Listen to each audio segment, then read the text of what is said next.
Leave.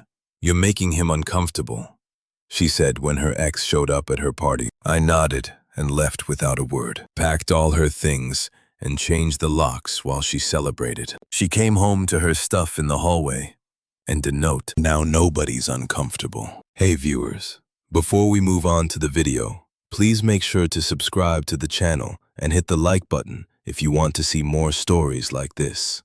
And if you have your own story to share, send it to me. My contact info is in the description below. I'd love to feature it in an upcoming video. Thanks.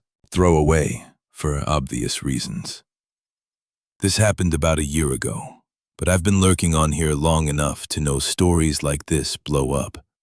Figured I'd share mine, because looking back, it's one of those tales where everything flips in the most satisfying way. I'm not here for advice, just venting, and maybe giving some folks hope that karma does its thing sometimes. Buckle up. It's a long one. I'm Jake, 29 now, but 28 at the time. I work in IT for a mid-sized company in a decent-sized city. Nothing flashy, but it pays the bills and lets me have a life outside of work. I've always been the steady type, reliable, committed, the guy who shows up when he says he will. That's how I approached my relationship with Sarah. We met 3 years earlier through mutual friends at a casual game night. She was outgoing, funny, the kind of person who lights up a room. I was drawn to that energy, and we hit it off quick. Within 6 months, we were exclusive, and after 2 years, she moved into my apartment. It felt natural, like we were building something real. Looking back, I poured a lot into us. Sarah was a graphic designer freelancing from home, and her work was inconsistent, feast or famine. I'd cover rent when gigs dried up, no questions asked. I handled most of the bills, cooked dinners after long days, even helped her network by introducing her to some contacts from my job. There were little things too, like the time she had a family emergency back home. I drove 6 hours through pouring rain to pick her up from the airport when her flight got delayed, just so she wouldn't have to deal with a cab at 2 a.m. Or when she wanted to take an online course to boost her skills, I paid for it without hesitation, even though it meant skipping a guy's trip I'd planned. I wasn't keeping score. That's what you do when you love someone, right? I thought we were a team, but there were cracks I ignored. Sarah talked about her ex, Mike, more than felt normal. They dated for a couple years before me, ended messy, but she always framed it as ancient history. Still, she'd bring him up in random conversations, like comparing my safe job to his adventurous one. As a freelance photographer, Mike was always chasing the next big shot, she'd say with this nostalgic smile. I'd brush it off, tell myself it was just talk. She posted old photos sometimes too. Nothing overt, but enough to make me wonder. And emotionally, she started pulling away in the last few months. Less affection, more time on her phone, excuses about being stressed from work. I chalked it up to her birthday coming up. She was turning 27 and wanted a big bash. So, like the committed idiot I was, I threw myself into planning it. The party was my idea, actually. Sarah mentioned wanting to celebrate with friends, but she dragged her feet on details. I stepped up, rented extra speakers, ordered catering from her favorite spot, even decorated our apartment with string lights and balloons. I invited about 30 people, a mutual crew, her co-workers, a few of mine. Spent a solid weekend prepping, and the night before, I surprised her with a custom cake I'd had made, with her design portfolio on it. "Jake, you're the best," she said, hugging me tight. For a moment, it felt like old times. I went to bed thinking, yeah, we're good. The party kicked off around 8 p.m. on a Friday. Music pumping, people mingling, drinks flowing. I played host, refilling ice, making introductions, ensuring everyone had a good time. Sarah was in her element, laughing with her girlfriends, snapping selfies. I caught her eye a few times and she blow me a kiss. About an hour in, the doorbell bust. I opened it, and there was Mike. Tall, scruffy beard, camera slung over his shoulder like he was ready for a shoot. I hadn't invited him. "Hey, man," he said, smirking. "Sarah said to come by." I forced a smile, let him in. But my gut twisted. Why hadn't she mentioned it? I tried to play it cool, stuck to the kitchen mixing drinks. But as the night wore on, I noticed them. Sarah and Mike huddled in the corner, heads close, her hand on his arm while she laughed at something he said. Our friends shot me glances, but no one said anything. I felt like an outsider in my own home. Eventually, I wandered over, trying to join the conversation. "Hey, Mike, long time," I said casually, sliding an arm around Sarah's waist. She stiffened just a bit, but I felt it. Mike shifted uncomfortably, avoiding my eyes. That's when it escalated. Mike muttered something to Sarah, and her face changed. She turned to me right there in front of everyone and said, "Jake, can we talk for a sec?" She pulled me aside to the hallway, but not far enough. Voices carried. "Look, Mike feels weird with you hovering. You're making him uncomfortable. This is my party. Maybe just give us some space. Go hang out in the bedroom or something until he leaves." I stared at her, the words hitting like a slap. "What? Sarah, this is our apartment. I'm not hovering. I live here." She rolled her eyes, that smug edge creeping in. "Oh, come on. Don't be dramatic. Mike and I have history. We're just catching up. You're acting all insecure and it's killing the vibe. It's not a big deal. Just chill out somewhere else for a bit. You'll be fine." History. You're prioritizing your ex over me at a party I threw for you. She crossed her arms, voice sharpening. "See, this is why you're turning this into something it's not. Mike's uncomfortable because you're glaring at him like some jealous boyfriend. I invited him because he's a friend. Get over it. If you can't handle that, maybe you should just leave for a while. Go grab a drink down the street or whatever. The party's for me, not your ego." Her tone was dismissive, like I was a child throwing a tantrum. Twisted logic all the way, blaming me for the tension she created, justifying her favoritism as my insecurity. People nearby pretended not to hear, but the awkwardness hung thick. I felt the heat in my face, the confusion crashing in. How had we gotten here? But I didn't yell, didn't beg, didn't cause a scene. I just nodded, throat tight. "Okay, Sarah, if that's what you want." I grabbed my jacket from the coat rack, walked out the door without another word. The party sounds faded behind me as I hit the elevator. In the car, I sat for a minute staring at the dashboard. Vulnerable didn't cover it. I was gutted. All those sacrifices, the loyalty I'd shown, and she tossed me aside like an inconvenience for her ex at her own party. The unfairness burned. But I drove to a nearby coffee shop, ordered a black brew, and just sat with it. No text to her, no calls to friends, just silence, letting the reality sink in. That was the moment I knew. We were done. I didn't go far that night, just to a quiet diner a few blocks away, the kind with sticky booths and bottomless coffee refills.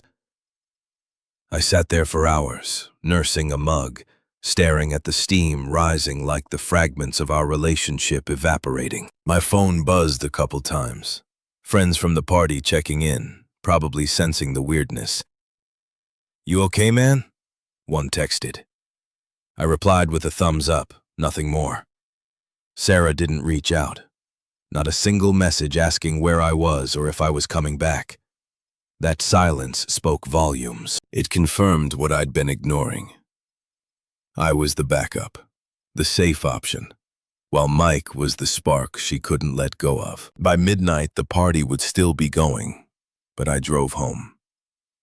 The apartment was empty when I got there, Everyone gone, lights off, remnants of the celebration scattered like confetti, mocking me. Empty cups, half-eaten cake, balloons deflating on the floor. I stood in the living room, the weight of it all pressing down. Confusion swirled.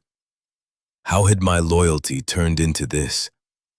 I'd given up weekends, savings, emotional bandwidth. For what? To be sidelined at my own event. The unfairness nodded at me, but I didn't smash anything.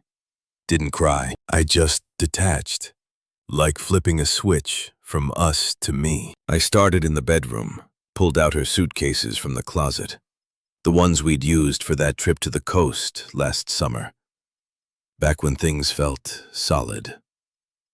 Methodically, I folded her clothes, packed her shoes, her makeup, her laptop charger. No rush, no anger-fueled frenzy. It was practical, almost therapeutic. Each item reminded me of a sacrifice. The dress I bought her for a work event. The books she borrowed from my shelf and never returned. I boxed up her freelance supplies from the living room desk, even the half-dead plant she'd insisted on keeping. The note came last. A simple post-it on the top suitcase. Now nobody's uncomfortable. It echoed her words back without the smugness. Just facts. Then the locks. I called a 24-hour locksmith from the diner, explained it as a security issue. He showed up at 1 a.m., no questions asked beyond the fee. While he worked, I transferred the utilities back to my name only. Quick online changes, nothing dramatic. By 2 a.m., her stuff was in the hallway outside the door, neatly stacked. I double-checked for anything I'd missed, then locked up. Slept on the couch that night, phone on silent. No emotional outburst, no confrontation planned. She'd made her choice. I'd made mine. The next morning, I woke up early, feeling hollow but clear-headed. I blocked her number temporarily, not out of spite, but to give myself space. Called in sick to work, then hit the gym for the first time in months. Pushed through a workout that left me sore, but focused. That afternoon, I met a buddy for coffee, the same one who texted. Told him the basics, no dramatics. She kicked me out of my own party for her ex, I said flatly. He whistled low. Dude, that's messed up. What now? I shrugged. Moving on. No begging for advice, no ranting, just acceptance. The days blurred after that. I dove into work, landing a side project that kept me busy. Started therapy, online sessions, nothing fancy, but it helped unpack the confusion. You were emotionally abandoned long before that party, the therapist said in our second call. It clicked. The comparisons to Mike, the pulling away. I'd been a placeholder. I journaled a bit too. Private stuff, reflecting on what I'd given up. Like how I'd skipped a promotion opportunity last year because it meant relocating and Sarah didn't want to move. Or the nights I'd stayed up helping her with deadlines while she scrolled through social media. The silence from her side stretched. No immediate blow-up, which almost hurt more. It was like I'd vanished from her world already. A week in, I unblocked her, but only because mutual friends started relaying messages. Sarah's freaking out, one said. She can't get in. I nodded. Changed the subject. Internally, the vulnerability faded. I wasn't confused anymore. I was done. I started small changes. Rearranged the apartment. Bought new sheets. Even adopted a routine of evening walks. Felt the arc shifting from hurt to something steadier. Friends noticed. You seem lighter, one commented at a casual hangout. I was. The betrayal had been outrageous, undeserved. But sitting with it in silence, that built resilience. No disappearing act yet.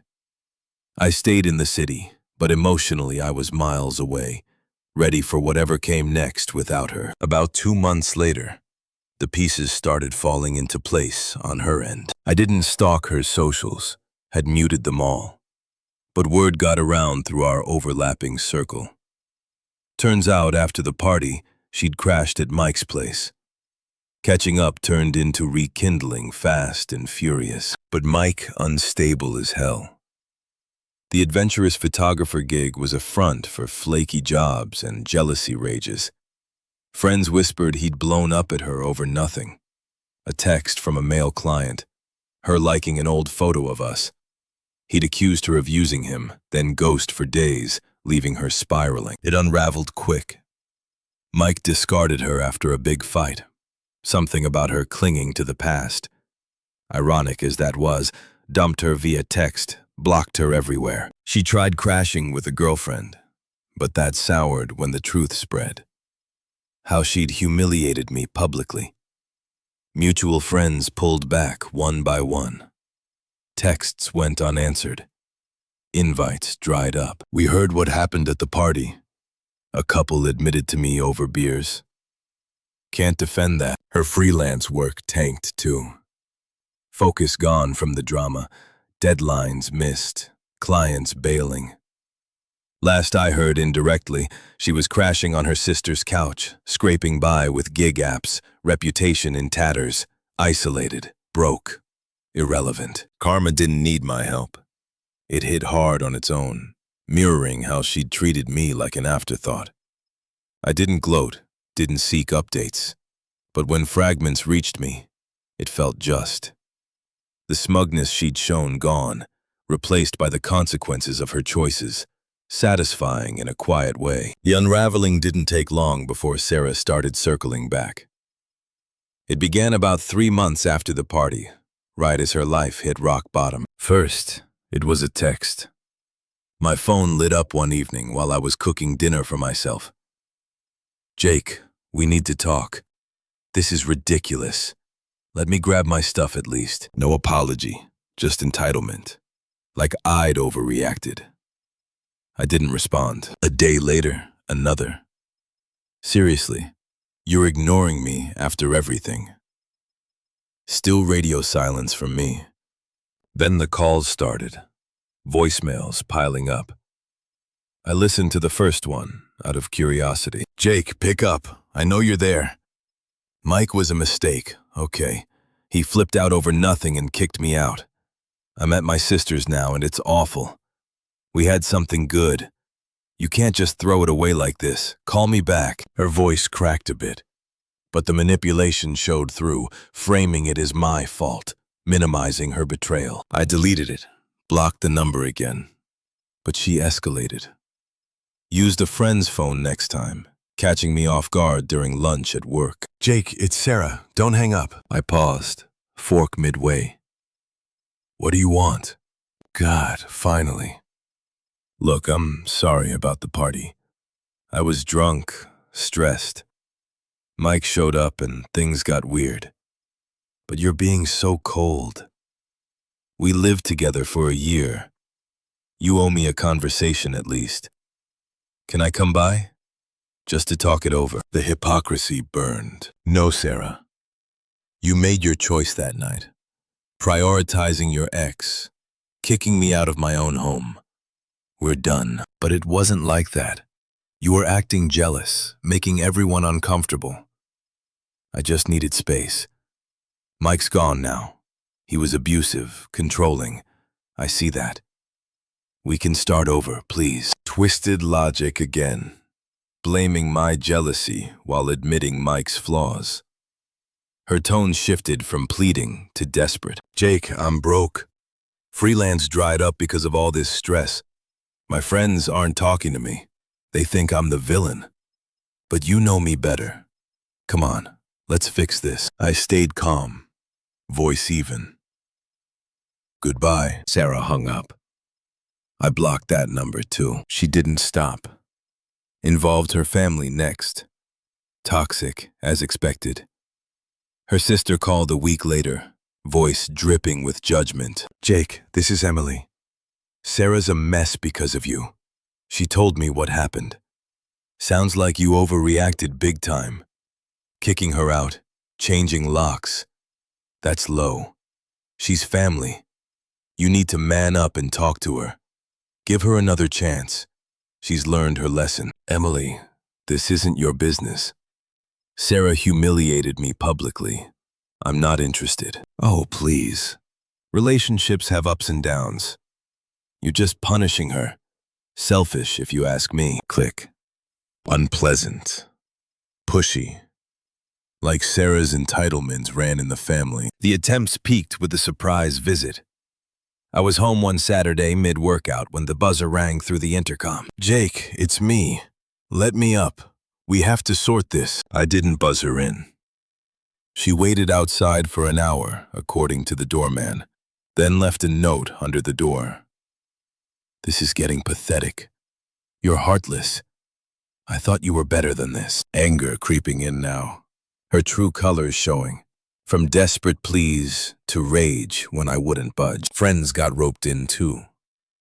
One mutual acquaintance texted, "Hey, Sarah asked me to reach out. She's really sorry, man. Thinks you two could work." I replied politely. Appreciated, but no. The harassment tapered after that. But each attempt just reinforced my detachment. I wasn't moved.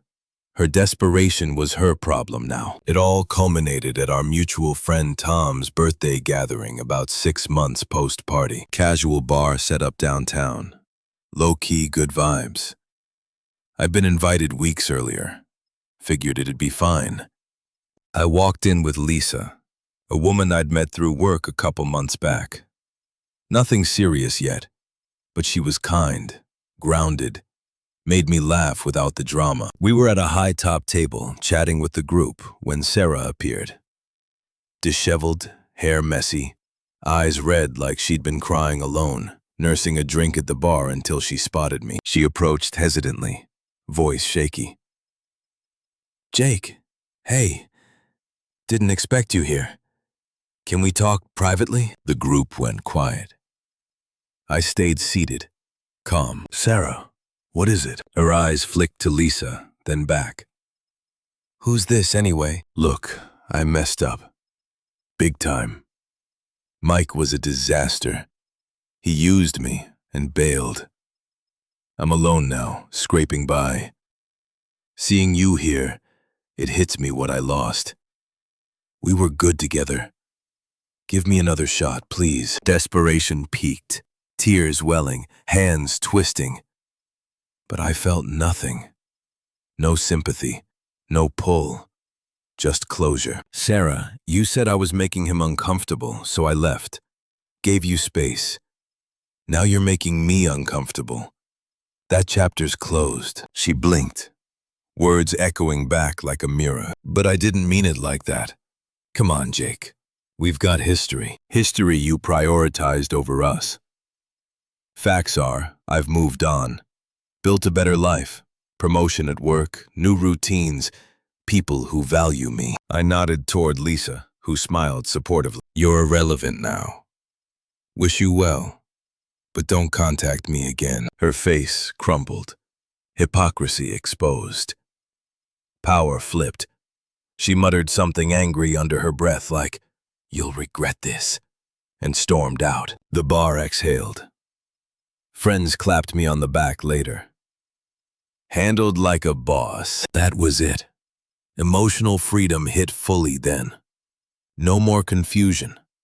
Just peace. Life's thriving without her shadow. If you're in a similar spot, Reddit. Detach. Rebuild. Karma handles the rest. Update. A year on, I'm engaged to Lisa. Sarah, last I heard, still struggling. But she's not my story anymore. Thanks for watching. Make sure to subscribe to the channel and hit the like button. What do you think about this story? Share it in the comments.